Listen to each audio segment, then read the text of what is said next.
strange of all, but perhaps the most compelling of all. But insert chimpanzee, right? Take out Donald Trump, insert chimpanzee. Take out Donald Trump, insert Amazonian rainforest. Take out Donald Trump, insert Snake River salmon run. Take out Donald Trump, insert Pacific Ocean, right? You get the story, right? And in every case, we're not going to shudder and say that's awful. How could you do that, right? Right? We're going to take a lot of that old-growth forest in the Amazon and we're going to put it in a laboratory and we're going to spin it around and it's going to save millions of human lives. That's a no-brainer, right? That's why we do those things. The people in Taiji, that's their culture, that's their economy, for crying out loud.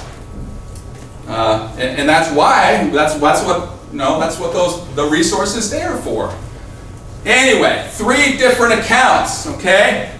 None of them are strong accounts in the sense that we commonly use when thinking about one another's metaphysical statuses, okay? All right? All of them fall short of the strong sense in which a human being has moral status, in an Enlightenment influenced society, all right? But first, we've already been through Norton's, right? Ecological wholes don't actually have rights, right? But it's wise for us to treat them as though, right? That's why I always emphasize that word as though, right? The land manager should treat ecological wholes as though they have rights, but they don't actually, right? And we never know if they do or not, because those are metaphysical questions which we'll never, right? Let's just stick with empirical stuff, what we know, right? Collicutt wants to say more than that about the rights, right? It's not just as though they have rights. He wants to say wolf packs really do have rights. But he also, in a sense, wants to straddle the fence, right? Notice Darwinism all the way, okay?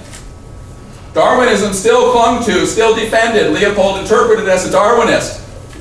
Still, in a sense, a consequentialist. But all of a sudden, we get this exotic addition, which is the assertion that ecological wholes have rights.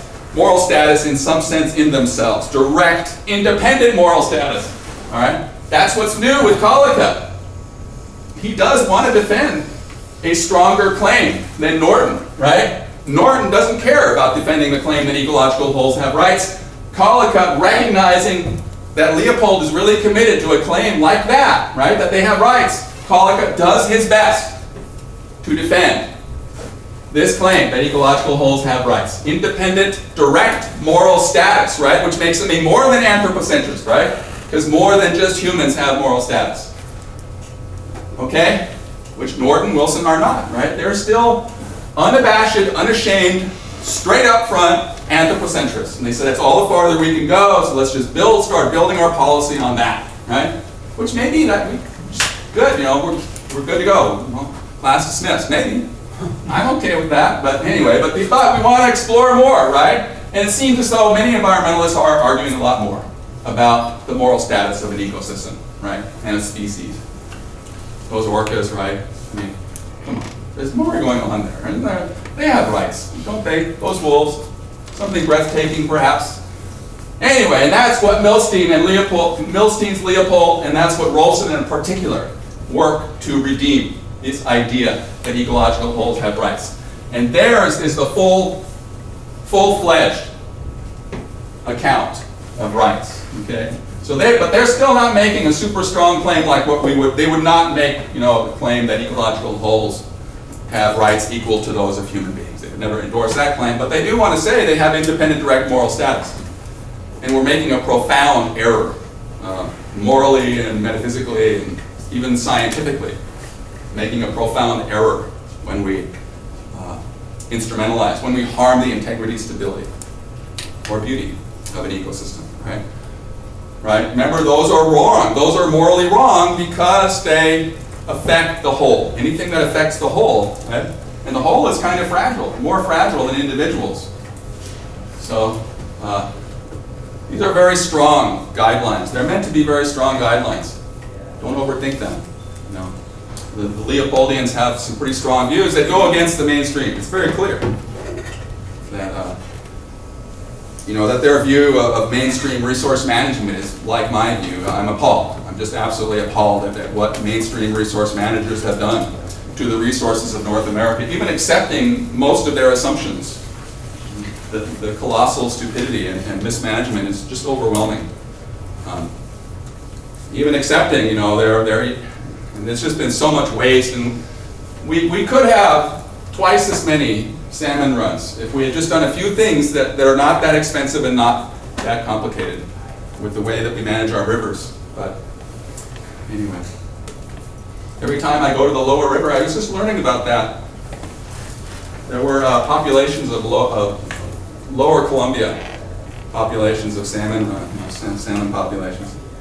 They weren't the valuable ones, though. And it's interesting how historically the history and what we understand about our salmon has been driven a lot by the commercial fishery and the sports fishing industry. And they're all interested in the upriver brights, right? Because the flesh, anyway, the ones that spawn, for example, right over here, in the lower, you know, in the Willamette below, that's all spawning habitat. The whole Willamette between, probably not so much on the island where it comes together, right? Because there's a lot of marsh and stuff that salmon can't use. But where the Markham Bridge, the freeway bridge goes over, right? That's all prime spawning habitat for a lower Columbia River, lower Willamette. Right? And they couldn't cross over Willamette Falls. There were only a couple runs that could cross over Willamette Falls. But the whole lower river was filled with spawning salmon, you know, probably at least once a year, probably more than that. You know, it's probably a fall spawners and spring spawners. Anyway, it wouldn't have been that hard, really, to keep those spawners, right? It wouldn't have been that hard is what I'm saying. Sure, it would have been different, but it wouldn't have been economically disastrous to save those runs, you know. But now they're all gone. And it's kind of a bummer. And we just assume that they're gone. But wouldn't it be nice to go down there and have beaches where people could go swimming and then know that the gravel under there is clean and all those toxins have been cleaned out, washed away, and the salmon can come back and start spawning again? And it seems like it wouldn't be that expensive. We could still have the marina, we could still have everything that's there. You could still be there. But anyway, that's how we need to start thinking, in my view. All right, and that connects, right? That connects the ecological, right? The ecology of the river reconnects. All right. So where we're going now is this idea that our obligations to ecological wholes are recognized and apprehended in the ecological laws, their epistemological rules, right? Relationships between ecological relationships that is just expressed in scientific terms carry with them moral obligations, okay? And that's what the neo-Kantian is saying, right? The moral obligations are apprehended in the rational grasping of those ecological relationships, okay? So literally, right, ethics re-emerges through ecology. And it's not just, right, you might think, well, what's the difference then? I mean, isn't that what the neo-Humean? No, because the neo-Humeans are making a consequentialist argument. And they're saying we cannot even know, we can't even begin to know what our moral obligations are, absent conclusions. And even those conclusions are tenuous, right? Because we can't know in the final analysis. The neo-Humeans are skeptics, okay? Not only moral skeptics, but also epistemological skeptics. Ultimately, they reject the notion that we can obtain absolute knowledge, either in the realm of moral knowledge or in the realm of non-moral, just physical, you know, relationship knowledge. Whereas the Kantians want to say, right, the Kantians want to redeem, rescue and redeem the possibility and show how it can actually be done of a priori thinking that applies to the real world, like a mathematical grid of moral laws, right, that the rational person can apprehend, right? And then we don't need to think about the consequences of what we're doing. We just need to ask whether what we are doing is consistent with the relationships that ecologists understand pertain among beings in the biotic community, including us, right? Ecologists know, for example, that when we put so much stuff into the atmosphere, then the atmosphere changes and becomes destabilized, or the climate becomes destabilized, right? And so, and if we're interested in the integrity and stability of a human community, and a more than human community, or just let alone just the human community, that's all we're interested in, even then, recognition of those relationships carries with it, right? An understanding of moral obligations, right?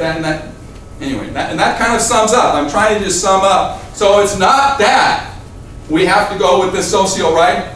Milstein is rejecting Collicutt's proto-sociobiological interpretation of the land ethic, right? As though our moral obligations to an ecological whole could somehow emerge genetically the same way that our moral obligations to one another, right? Milstein just rejects all that and says, no, actually a better way to understand what Leopold is saying is just to realize that Leopold the ecologist understands moral obligations as being tied in with the exchanges of energy, right, in the environment, right? And so we can understand, right? That's the goal of science, to understand those energy transactions in the environment. And the role that humans play in those energy transactions necessarily has a moral dimension, because we act either for the good of or for the bad, to the detriment of entities that have interests, right? At the very least us, right? But the more entities are making moral claims, then the greater our moral obligations are, right?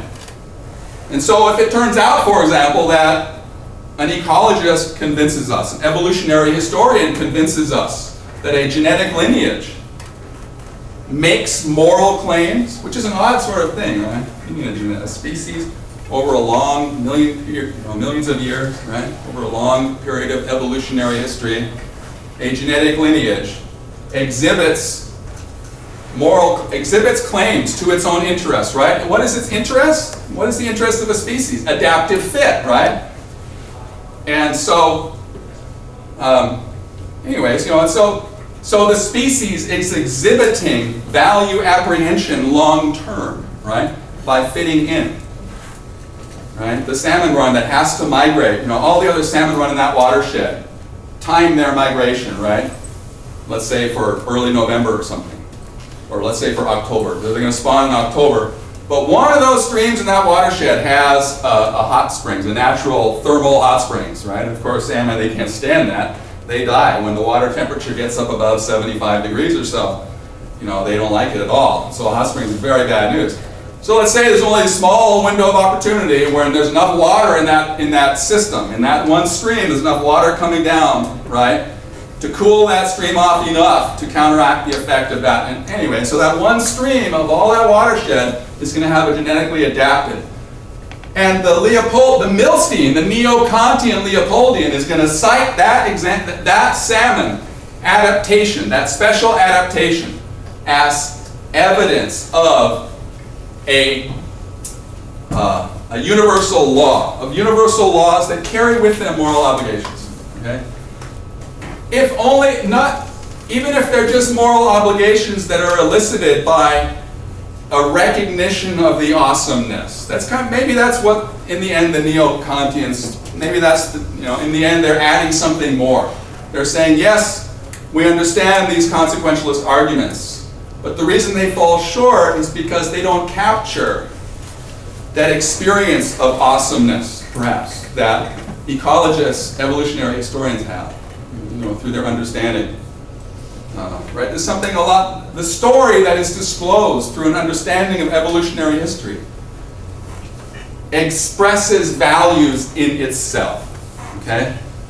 The ecological struggle, right, is more a recognition of humans' need to act cooperatively with their surroundings, right? And the more we understand the effect of our actions on our surroundings, the better we are able to act cooperatively with them, right? And the more obligations we have too. It does seem to be true that knowledge carries with it. I was told this by my elders, by the way. I've been told this many times, that knowledge carries with it obligations. Isn't that interesting? I hope you've all been told that too. But that's why young people are excused, right? Young people don't have, because they don't understand, right? But then when you get some education, then you're expected to understand that you have these obligations. And in a larger sense, culturally, that's what many environmentalists are accusing our culture of doing, right? They're accusing our culture of not keeping up with what we understand, right? Continuing to indulge in childish behaviors, right? That any adult would reject. That's being ridiculous, right? Dumping all this stuff, well, I just want to, right? It's just a big hissy fit. Throwing all this stuff into the atmosphere because we want to get our way, right? Even though the adults know perfectly well that the consequence of throwing all this stuff into the atmosphere are disastrous, right? Anyway, Kant, by the way, defined enlightenment as freedom from self-imposed immaturity. So there is something, the notion of enlightenment. I ask, well, what is enlightenment? Few philosophers have tried to answer that question. It's more, it's a huge thing, obviously. It's a huge cultural, it's a multifaceted cultural event that's probably still going on. Although most historians date the Enlightenment kind of ended in the early 1800s. Although I'm happy to say it continued all the way through the 20th century. Because wherever, enlightenment is just a shining light of an objective, right? An objective, studied understanding of the way nature works, right? And applying that objective, studied understanding of the way nature works to our governance decisions, right? To our natural resource policy, to the way we, our social policy, everything. Combined with an understanding of the dignity of the human being, right? Those are the two hallmarks in my view. And one clearly is inspired by a scientific, consequentialist form of thinking, right? And that's where we get our love of science, right? The Western culture has a tremendous respect for science. It's supposed to. We might have gotten away from it, but politicians certainly have. It's amazing. It's just amazing. It seems as though many natural resource decisions are being made strictly on the basis of international power dynamics and not on the basis of science at all. And those international power dynamics, of course, are built on a system that's totally inconsistent and incompatible with the Earth, an anti-Earth system. Anyway, so where are we now? All right, so I'm just trying to give you a general approach, a general introduction to what many environmentalists are saying, other than just doing these things is bad for humanity. Many environmentalists are saying that ecological wholes have some kind of moral status. So we've got to explain, right? We have to try to explain what that moral status could be. It's odd. At the very least, you can appreciate that it's an odd kind of claim to make, that a climate system has moral status, for example, or that some other, right? Something smaller. Anything other than a human or a human community. The claim that anything other than a human or a human community has moral status is an exotic claim in our society, and we need to try to make sense of it. All right, and so we went over this already, and over Collicutt, we tried to go over Collicutt last Thursday, all right? And this is Collicutt's explanation. It's a bit of an enigmatic explanation. Remember he's got this story about how children, let's just focus in on children and women, right? At one point, weren't considered to be rights bearers, right? But through enlightenment, our society gradually came to accept and acknowledge and incorporate in its legal system the idea that children and women have rights bearers. So children, of course, are, if they're so young, then right, they can't make their own decisions, so then a guardian is appointed for them, right? Now, according to Collicutt, something similar has happened. First of all, what happened with children and women? Well, children and women came to be viewed by Western culture as having such high moral status that they ought to be recognized as rights holders at law. Okay? And Collicutt wants to say that the land ethic is predicated on a similar extension of moral status. All right? But right at the outset, we have to observe that, well, wait a minute now, when children and women, they're humans, right? And yet ecological wholes are not humans, and so saying that the story is the same in each case of how we come to have moral norms about women and children, saying that the process is the same when it comes to a forest, an ecological whole, it seems like a kind of a strange argument. But at minimum, saying that an ecological whole has rights, all right, for that to be a meaningful claim, it has to mean that an ecological whole has rights to continue some form of continued existence, right? Not just some form. It can't be so dramatically changed, right? That its integrity and stability have to be protected, right? Right? At minimum, that's what we are saying when we say that Mineral King, for example, or a climate system has rights. All right? In many cases, humans, because we have more rights, in many cases, ecosystem rights will be overridden by human interests, right?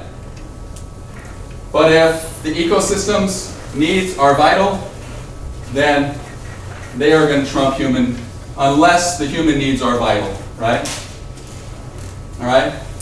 At minimum, being a rights holder means having rights to due process. Christopher Stone emphasizes this. There are certain empirical conditions that have to be present, right? But we're interested in, well, okay, yeah, right? Those empirical conditions have to be present. There have to be institutions there, right, to protect our rights. There have to be courts, police departments and prison systems, right, to protect our rights. And in many ways, those institutions do exist. Not in many ways, but in some ways, right? I mean, the Endangered Species Act allows us to recognize an endangered species as holding legal status, right?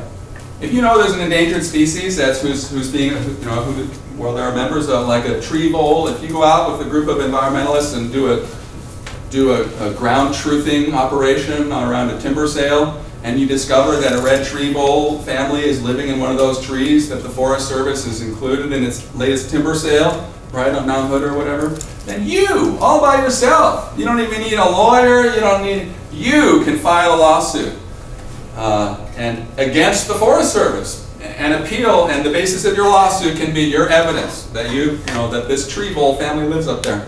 And then the case would be heard. You'd have to present your expert witnesses, right?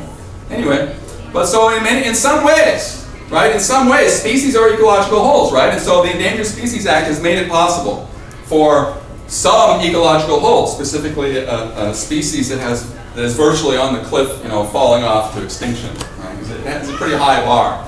But if you can prove that they're about to fall off the cliff into extinction, and then you can force the government to list them under the Endangered Species Act, and then you can force the government to stop doing things that are affecting their habitats, right? And that's the sort of thing that Leopoldian land ethicists are talking about, right? When they talk about the rights of ecological wholes, at minimum they mean legal rights, okay? And then as philosophers, we want to go on, of course, and ask the axiological question and the normative question. Right? The moral philosophical questions, what metaphysical status do they have? Do they have direct independent moral status, right? Do ecological wholes have direct independent moral status? Collicutt says they do, and of course the other radical environmentalists think that all the neo-Kantians say that they do also. All right? And probably the neo-Kantian explanation for why ecological wholes have rights is stronger and more compelling than Collicutt's explanation, right? So if you start, with thinking, well, rights, I'm very interested in defending the rights of ecological wholes, then you're probably going to head toward neo-Kantian territory with your arguments, right? But if you start out as an empiricist, right, not being willing to make that kind of a move at the outset, then you might just be interested in basing your environmental policies on the determination of outcomes, right? Long-term outcomes to long-term human interests. And then you might find yourself more comfortable as in neo-Humean territory. right? But probably the defense of rights, I think this is clear, right? The kind of rights defense that a neo-Kantian is going to mount is going to be stronger than the kind of defense that a neo-Humean is going to mount. So perhaps a more spiritually inclined, if I can use that term, it's probably a problematic term, environmentalist, right, is probably going to be feel more comfortable with the neo-Kantian arguments. Anyway, I realize we have to take a break, and in this chart, the only thing that's different in the way I teach it now is this quadrant really is over here now. I switched them. Right. I like to keep the two individualistic quadrants on the right side of the wheel, and then the holistic quadrants on the left side. So, but a few years ago, I had them arranged like this. But I think the sequence of the normative traditions, yeah. See, there's John Muir way up there, you know, about 1130, and then there are the Rollstonians. These are the neo-Kantians, right? And then the virtue ethicists probably belong right at midpoint, midway in between there, right? So far, we've studied these guys, right? We studied these guys down here, right? See, another reason to put the holistic anthropocentric quadrant right here is because then I can conveniently demarcate the radical environmentalists, right? Because there are some radical environmentalists that are over here, right? If we identify radical environmentalism just through the policies that they advocate, which I think is the only fair way to identify them, right? Not necessarily through their metaphysics, but through their policies that they recommend. These guys are certainly recommending among the most radical policies that anybody's recommending, Wilson and Norton. So anyway, so there are some radical environmentalists, right, who are in here somewhere, right in here somewhere, you know. But most of them are up in here. Anyway, so I'll send these notes out later, and I have if somebody wants to just redo this for me and update it, I'll give you some extra credit points for your on the reading summaries. Okay, so more than one person can certainly add colors to it, or I don't know what, you know, just fix it up maybe. All right, let's take a 5-minute break. I keep going overtime. Let's come back this time at 9 minutes after 1 o'clock, and we'll get farther along with Milstein.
There's drawings are different.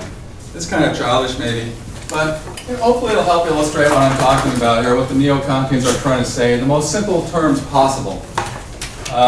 Just different animals down here. Let's put a wolf. The wolf facing.